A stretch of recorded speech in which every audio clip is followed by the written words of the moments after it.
हरियाणा के कैथल, जहां इस समय उपराष्ट्रपति जगदीप धनखड़ मुख्य अतिथि के तौर पर संत श्री धन्ना भगत के जयंती समारोह को संबोधित कर रहे हैं। प्रक्रिया से बन रहा है ये। अब आप देखेंगे, एक पुराना चलचित्र है। पुराने चलचित्र में एक डायलॉग है। एक कहता है मेरे पास गाड़ी है, मेरे पास बंगला है, मेरे पास फैक्ट्री है, मेरे पास धन है, और अपने भाई को कहता है तेरे पास क्या है? वो भाई कहता है मेरे पास मां है। कितनी बड़ी पूंजी है। दुनिया में कहीं भी देख लो, किसी भी देश को देख लो, हमें जो सानिध्य संतों का मिल रहा है वो दुनिया के किसी देश में नहीं है। हमारे संत हमारी सांस्कृतिक विरासत को पूरी तरह से रखे हुए हैं और एक बहुत अच्छे मार्गदर्शन का काम कर रहे हैं। आज के दिन देश में वो हो रहा है जिसकी कल्पना कभी की नहीं गई थी, जो कभी हमने सोचा नहीं था। दुनिया में भारत की जो प्रतिष्ठा है आज जितनी ऊंची है उतनी पहले कभी नहीं थी। अंदाजा लगाइए, दुनिया की अर्थव्यवस्था में भारत आज 5वें नंबर पर है, और इस 5वें नंबर पर आने में हमने किसको पछाड़ा? हमने उन अंग्रेजों को पछाड़ा जिन्होंने 200 साल तक हम पर राज किया। और इस पछाड़ने में भारत के किसान का, भारत के मजदूर का बहुत बड़ा योगदान है। इस दशक के अंत में आपको पता लगेगा कि भारत दुनिया की तीसरी महाशक्ति है, third largest economy on the planet. Paschim Bangal का राज्यपाल 3 साल रहा तो मैंने देखा, और दुनिया के लोग अचंभित हैं, वो अंदाजा नहीं कर पा रहे हैं कि हिंदुस्तान में 1 अप्रैल 2020 से 80 करोड़ जनसंख्या को सरकार चावल, गेहूं, पल्स उपलब्ध करा रही है, और आज भी चल रहा है। दुनिया के लोगों को अंदाजा नहीं है। आज बदलाव की प्रकाष्ठा यह है कि भारत में सर्वोच्च पद पर महामहिम राष्ट्रपति एक आदिवासी हैं। उपराष्ट्रपति कृषक पुत्र है, और प्रधानमंत्री अन्य पिछड़ा वर्ग से हैं। कभी भी हमारे मन में देश भावना के अलावा कुछ नहीं हो सकता। हर परिस्थिति में हमें हमारे भारत को सर्वोपरि रखना पड़ेगा। हमें इस बात का ध्यान देना पड़ेगा कि अब समय बदल गया है, कोई बड़ा छोटा नहीं है, सब कानून के दायरे में है, सब कानून के शिकंजे में है। कोई भी आदमी यह दावा नहीं कर सकता कि मैं कानून से ऊपर हूं। यही सच्ची व्यवस्था है। कोविड के दौरान मैंने देखा, आंखों से देखा, प्रभावित हुआ। हमारे संतों का योगदान बहुत जबरदस्त था। हमारे संतों ने हर व्यक्ति को प्रेरित किया कि जिसकी मदद कर सको, 1 की करो बहुत अच्छा, 2 की करो बहुत अच्छा, 1000 की करो, लाखों की करो। और उस समय पूरे देश में कोई संकट नहीं आया। दुनिया के लोग अचंभित करते हैं, अमेरिका भी वो हासिल नहीं कर पाया कि हमारे देश में 220 करोड़ लोगों को वैक्सीनेशन की डोज दी गई है। वो उसके मोबाइल पर है, अमेरिका में भी वो कागज पर है। हमारा भारत बदल रहा है। किसान का उत्थान, किसान हमारी अर्थव्यवस्था की रीढ़ की हड्डी है। उसके उत्थान के लिए क्या किया गया अंदाजा लगाइए। 11 करोड़ किसानों को अब तक 2,25,000 करोड़ का पैसा मिल गया है। इसको दो तरीके से देखिए कि हम कितने बदल गए हैं, हमारे जीवन में टेक्नोलॉजी कितनी आ गई है।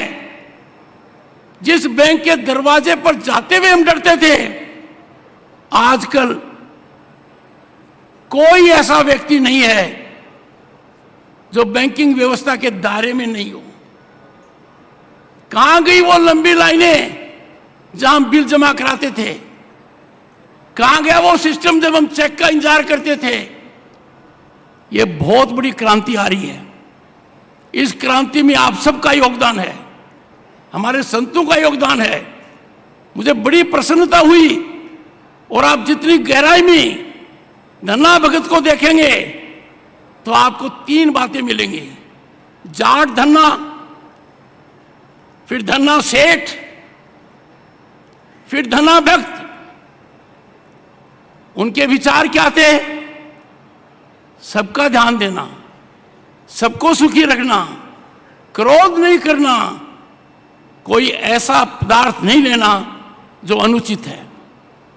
मैं आप सबसे आह्वान करूंगा, समाज में आवश्यकता है इनके आदर्शों को आगे बढ़ाने की। समाज में आवश्यकता है उनके आदर्शों को लागू करने की। आज हमारी युवा पीढ़ी जिसके सामने एक दुनिया है, आज ऐसी व्यवस्था का निर्माण हो चुका है कि कोई भी व्यक्ति अपनी प्रतिभा के अनुसार कोई काम कर सकता है, कोई बाधा नहीं है, सिस्टम उसको पूरी तरह सपोर्ट करता है। पर यदि अगर वो भटक जाए, यदि अगर वो परेशान हो जाए, यदि अगर वो ड्रग एडिक्ट हो जाए, तो क्या आप और हमारे लिए सही है? क्या हम सबको मिलकर संतों के आदर्शों का पालन करते हुए, धन्ना भगत के विचारों को आदर करते हुए खत्म नहीं करना चाहिए? आवश्यकता है हम सही तरीके से व्यापक स्तर पर इस प्रकार की बुराई को रोकें। मैं आपको एक छोटा सा उदाहरण देता हूं। एक गांव बंदरों से बहुत परेशान था, बहुत पीड़ित था। तो गांव के लोगों ने बंदरों से निजात पाने के लिए रास्ते अपनाए। जब वो रास्ते अपना रहे थे और बंदर गांव छोड़ रहे थे, सामने से अपने ही कोई भाईबंद आ गए और बोले बंदर अकेला नहीं है। इस प्रकार की संस्कृति कहां तक ठीक है? हमारे समाज का स्थायित्व है, हजारों साल की देन है, हजारों साल की संस्कृति है। हम हमारे समाज के विचार मंथन के लिए उन लोगों की कठपुतली नहीं बन सकते जो कुछ भी कह देंगे, आज का सोशल मीडिया प्रसारित कर देगा, और जो सद्बुद्धि वाले लोग हैं वो चुप रहेंगे। ऐसा नहीं होना चाहिए। हमारी खाप पंचायतें हैं, मजबूत हैं, गहरा सोच है, गहरा चिंतन है, गहरा मंथन है, दूरदृष्टि से सोचते हैं, जैसा माननीय मुख्यमंत्री जी ने कहा।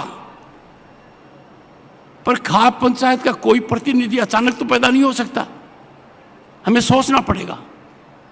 आज यदि अगर हम भारत के बदलाव की ओर ध्यान नहीं देंगे, बदलते हुए भारत की ओर नहीं सोचेंगे, इसमें योगदान नहीं देंगे, तो हम उन सब महान पुरुषों का अनादर कर रहे हैं जिन्होंने हमारी संस्कृति को दुनिया में इस स्थान पर रखा है।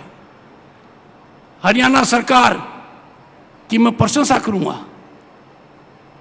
बाकी लोगों ने तो अमृतकाल में शुरुआत की है। अमृतकाल में पूरे देश में माननीय मुख्यमंत्री जी हमारे संतों को, हमारे महापुरुषों को याद किया जा रहा है। पर हरियाणा में यह शुरुआत पहले हो चुकी है, जिसका पूरा विवरण माननीय मुख्यमंत्री जी दे चुके हैं। हम किसी भी परिस्थिति में जिन लोगों ने खून पसीना देकर हमें आज़ादी दिलाई है, उनको भूल नहीं सकते। कुछ साल पहले ऐसा मंजर था जैसे देश के इतिहास में किसी का योगदान ही नहीं है। हमें अंदाजा नहीं लगा सकते थे कि कौन वो लोग हैं जिन्होंने हमें यहां तक पहुंचाया। बदलाव आया, भारी बदलाव आया। नेताजी सुभाष बोस की जन्म जयंती पराक्रम दिवस के रूप में मनाई गई। इंडिया गेट पर उनकी प्रतिमा है, कोई पहले कल्पना नहीं कर सकता था। एक बहुत बड़े संविधान की रक्षा करने वाला, क्योंकि संविधान के निर्माण से पहले 1945 में उन्होंने झंडा लहराया था। कितना बड़ा सम्मान उनका हुआ। पराक्रम दिवस हर साल मनाया जाता है। बिरसा मुंडा जनजातीय दिवस किसी ने सोचा नहीं था, मनाया जा रहा है। पर आपके प्रदेश में तो कोई कमी बाकी नहीं रखी है। कोई भी संत, कोई भी महापुरुष, कोई भी समाज सेवक जाति के बंधन में नहीं है, सब जातियों का है। वो कभी किसी का बुरा नहीं चाहता, सबका कल्याण चाहता है। यदि अगर आप सोचेंगे, अध्ययन करेंगे, तो मोक्ष के 3 रास्ते हैं। पहला रास्ता है कर्म। आप कर्म किए जाओ, उस कर्म पर आप चलते रहोगे, सद्भाव से चलते रहोगे, जन कल्याण का काम करते रहोगे, वो रास्ता सही रास्ता है। इससे थोड़ा ऊंचा रास्ता है कर्म और ज्ञान। कर्म और ज्ञान दोनों का मिश्रण हो जाता है और फिर आप जन कल्याण के काम करते हो तो इसमें बढ़ोतरी होती है। पर इसकी पराकाष्ठा, इसका सर्वोत्तम हमारे संतों के पास है, भक्ति। और भक्ति आंदोलन के अंदर जो महत्वपूर्ण योगदान किया, उनमें धन्ना भगत भी एक है। धन्ना भगत के विचारों का उल्लेख गुरु ग्रंथ साहिब में भी आपको मिलेगा। मेरा आप लोगों से आज के दिन एक ही बात कहना है, देश कितना अच्छा होगा यह हर नागरिक का उत्तरदायित्व है। यदि अगर आज हम यहां से ठान लें कि हमारा देश वो देश होगा जिसके अंदर हम अनुशासन रखेंगे, हम सड़क पर अनुशासन रखेंगे, देश की तस्वीर बदल जाएगी। पहले सोचा था यह स्वच्छ भारत अभियान क्या है, कितना बदल गया। शौचालय जगह जगह हो गए, सोचा नहीं था। एक बहुत बड़ी क्रांति आई है। आज गांव के अंदर, छोटे शहर के अंदर वो सब चीजें उपलब्ध हैं जो बड़े शहर में हैं। आपको सिर्फ अपनी प्रतिभा दिखानी है और रास्ते से भटकना नहीं है। मैं ये चिंता व्यक्त करता हूं कि हमारे कुछ नवयुवक रास्ते से भटक गए हैं। ड्रग मीनेस बहुत भयानक बीमारी है, भयावह है, पीढ़ी को तबाह कर सकती है। इस पर अंकुश रखना चाहिए। लेटेस्ट प्लेज हमें पढ़ लेना चाहिए कि आज के इस पावन दिवस पर इतनी संख्या में जब आप लोग आए हैं, हम ये तय कर लें, हम हमारे संतों के द्वारा दिखाए गए रास्ते के ऊपर चलेंगे। और ये बात यदि अगर मैं हरियाणा की भूमि से कहता हूं, इसका मतलब भी कुछ और है। माननीय मुख्यमंत्री जी ओम प्रकाश जी और सुभाष जी ने बताया है कि इस धरती में क्या कुछ हुआ है। गीता का ज्ञान, इससे बड़ा तो ज्ञान कोई है नहीं। यह आपके यहाँ का है। जो संस्कृति सरस्वती मंदिर के किनारे थी, नदी के किनारे थी, उसका कोई मुकाबला नहीं है। उसके उपलक्ष्य में आपके यहाँ कार्यक्रम होता है हर साल, जिसकी दुनिया में सराहना की जाती है। मुझे तो जानकारी एक विदेशी व्यक्ति से हुई जब उसने कहा, मुख्यमंत्री जी, कि हरियाणा प्रदेश के अंदर सरस्वती को लेकर, सरस्वती नदी को लेकर एक अच्छा कार्यक्रम हो रहा है। आप लोगों से मैं आह्वान करूंगा इस बदलते हुए भारत पर यदि कोई अंकुश लगाता है, कुंठित करता है, हमारे देश को बदनाम करने की कोशिश करता है, हो सकता है कुछ अपनों में से हैं, मैं उनको एक बात बताना चाहता हूं, दुनिया का कोई ऐसा देश नहीं है जिसके संविधान में तीनों बातें हैं, panchayat, municipality, state and centre, तीनों की व्यवस्था चुनाव की भारत के संविधान में है। हमारी डेमोक्रेसी वाइब्रेंट है, जीवंत है, हर स्तर पर है। और कोई कह देगा कि देश में प्रजातांत्रिक व्यवस्था कमजोर है या बोलने के अधिकार पर अंकुश है, हमें ऐसी बातों को कुंठित करना है। अंत में मैं आपसे ये कहूँगा, मैं आभारी हूँ मुख्यमंत्री का, हरियाणा सरकार का, कि ऐसे मौके को उन्होंने बहुत सही रूप दिया है और आप लोगों की उपस्थिति से मैं ऊर्जावान होकर जा रहा हूँ। और जो काम मुझे करना है, कृषक पुत्र की हैसियत से, देश के नागरिक होने की हैसियत से, उसमें मैं आपको आश्वासन देता हूँ किसी प्रकार की कोई कमी नहीं रहेगी। एक बार फिर आप सबका धन्यवाद। जय हिंद, जय भारत। बहुत बहुत आभार माननीय उपराष्ट्रपति महोदय का उनके संबोधन के लिए। तो आप ये सीधा प्रसारण देख रहे थे हरियाणा से, जहां पर संत